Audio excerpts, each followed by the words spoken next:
Salam dan bahagia buat Mbak Flori. Hari ini kita akan belajar tema 4, subtema 2, pembelajaran 4. Nah, di sini karena Mbak Flori sekarang sedang luring, belajarnya di rumah, jadi selang-seling ya.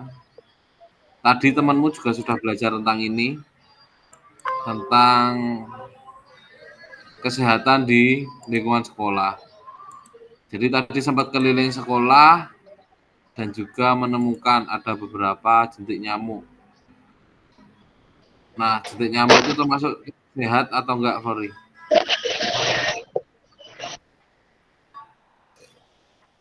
Adanya jentik nyamuk di sekolah itu sehat atau enggak? Adanya jentik nyamuk di sekolah itu termasuk sehat atau enggak?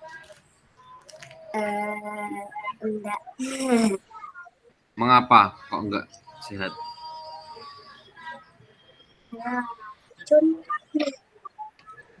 Jentik itu dari apa sih jentik? Pernah lihat jentik belum? Belum. Belum? Serius? Belum. Jadi seperti ini ya.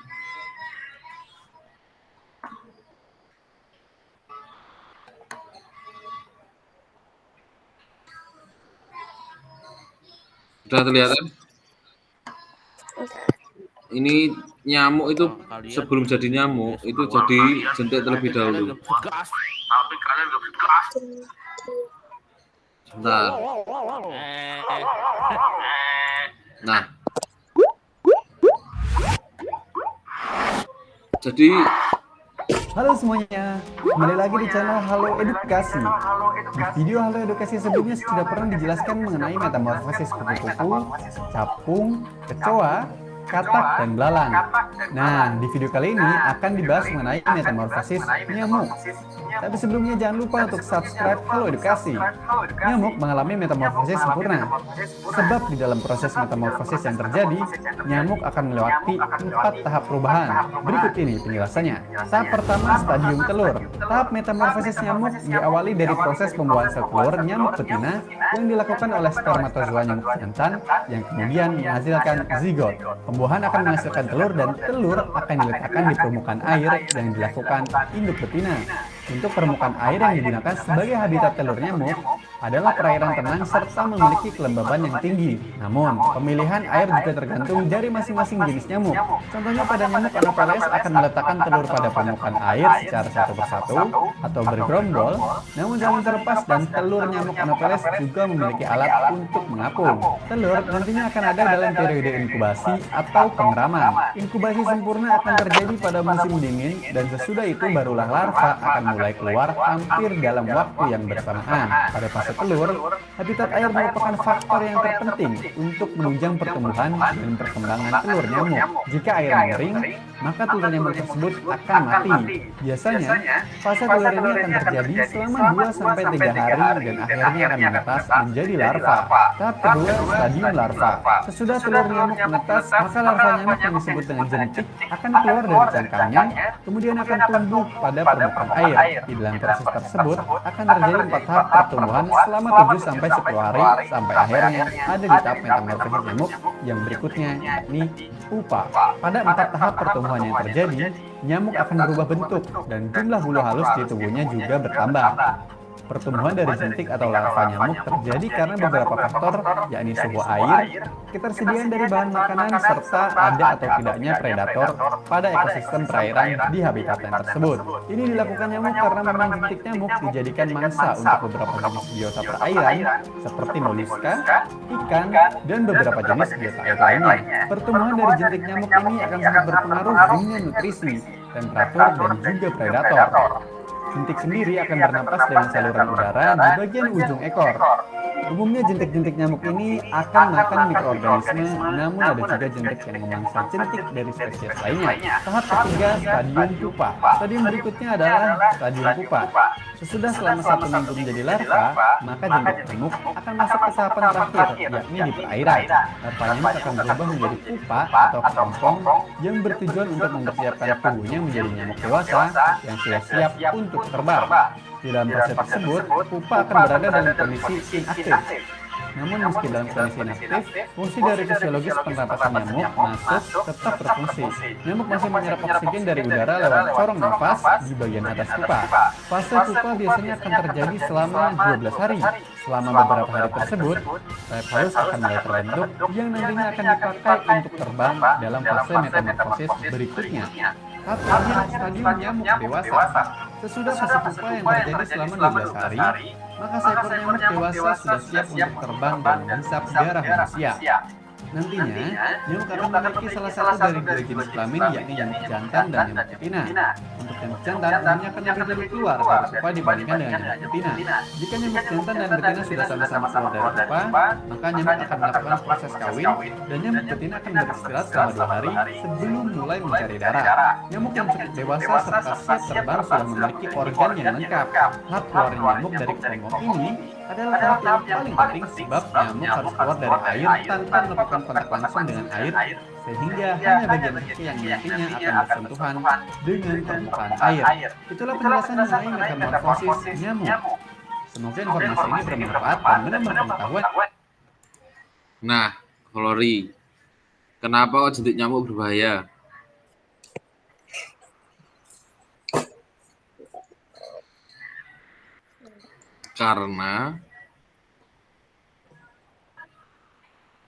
Karena jentik nyamuk itu akan menjadi nyamuk, tapi ada yang dibudidayakan. Tidak selamanya jentik nyamuk itu berbahaya, tapi ada yang dibudidayakan. Ada manfaatnya juga untuk jentik nyamuk itu, untuk pakan ikan. Pernah lihat belum ikan makan jentik nyamuk? Belum, Pak. Belum juga? Belum. Bentar. Nah, ini untuk ikan cupang ya, jadi ikan hias.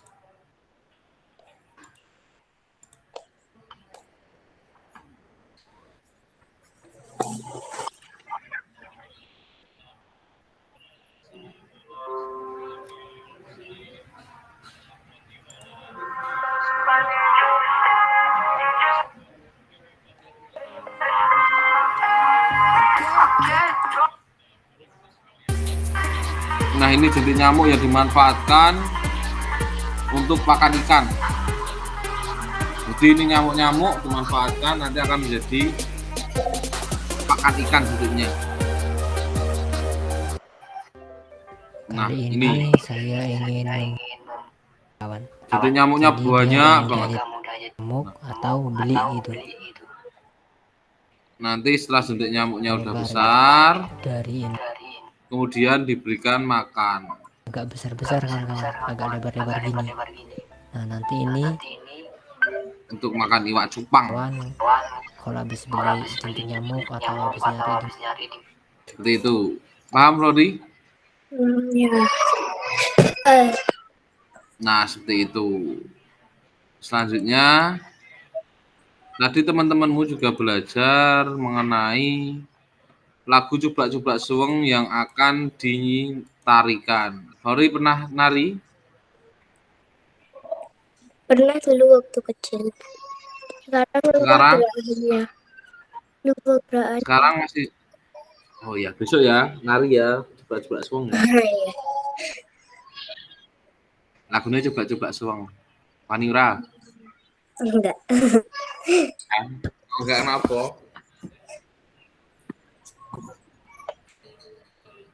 Nah, tadi teman-temanmu setelah itu ada tentang hak dan kewajiban untuk menjaga lingkungan sekolah. Flori, hak dan kewajiban menjaga kebersihan sekolah apa, Flori? Jangan buang Nah, kamu sampah. Membuang sampah pada Betul. tempatnya. Terus, Rajin piket agar sekolah terlihat bersih. Itu ya, kelas besok terlihat jangan bersih. lupa piket ya. Besok masuk enggak tuh? Besok masuk Besok libur. Libur ya? libur. Libur. Besok Besok Kamis. masuk apa libur ya? Oh, besok Kamis.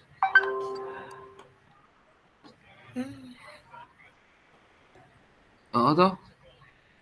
Besok ini Hari guru. Iya, hari guru. Nah, ini ya Flori ya, dibacakan Flori.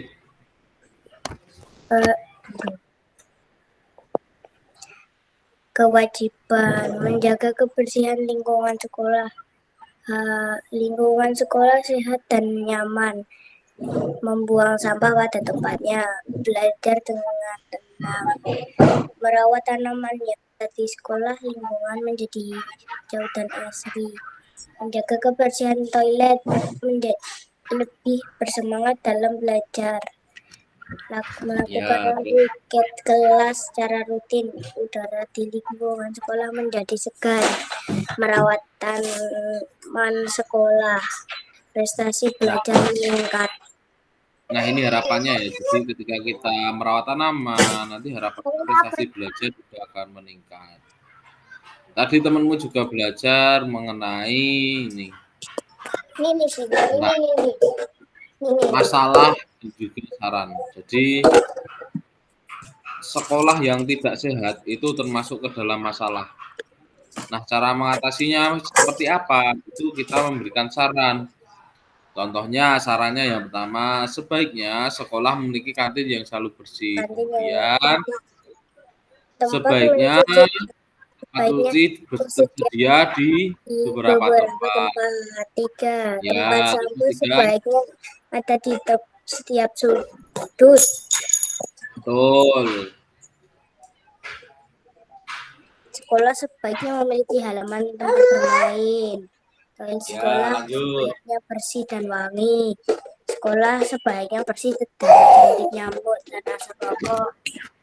Nah, ini jentik nyamuk itu nanti bisa bikin demam berdarah dan penyakit malaria dan lain sebagainya. Seperti itu. Terus di sini belajar hidup sehat dengan cara tidak merokok, mencuci tangan. Kalau sekarang memakai masker. Nah, besok jangan lupa membawa bekal. Jadi kalau besok Jumat libur, Kamis libur. Berarti bertemu lagi Senin. Senin kelompok 1. Kelompok Flori ya. Iya, jangan lupa bersih-bersih kelas terlebih dahulu ya. Ya. Nah, cara mengisi waktu luang karena Flori sekarang di rumah, cara mengisi waktu luang Flori di rumah seperti apa? Kalau nggak ada kerjaan ngapain? Biasanya Main jaga game? adik. Adik, terus? Secukupnya jaga adik. Habis makan Ya, nyiram tanaman. ya. Sekarang adik yang jaga siapa? Itu mama. Mama. Kakak masuk sekolah. Berarti yang jaga sekarang siapa? Flori.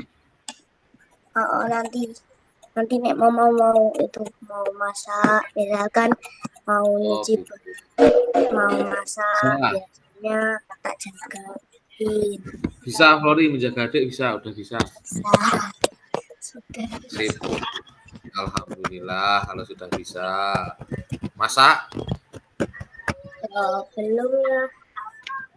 Nah, jadi kalau menjaga adik termasuk kewajiban atau hak?